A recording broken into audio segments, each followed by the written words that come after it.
According to the 2016 economic survey, the building and construction industry grew by 13.1% in 2015.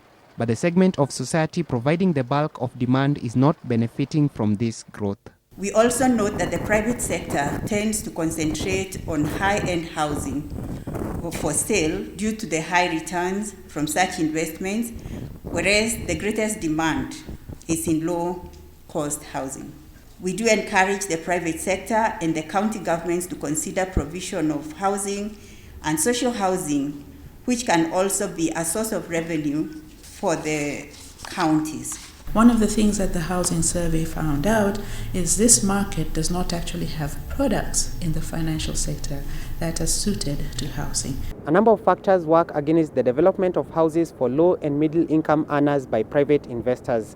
One of them is the steep cost involved, which makes recouping of returns a long and protracted affair.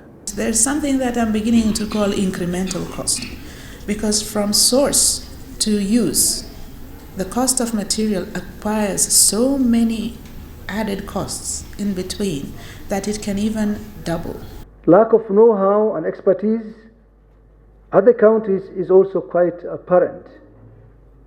We are only 4 or so years old as counties, and this very, very important development aspect in our societies is relatively new to our systems as counties. In Kenya, public land accounts for 15% of the total land available. Private land is 14%, while the rest is communal land. Need to mention that the government has drafted the Community Land Bill, which will enable the conversion of the land to be used for private interests. 71% is community land.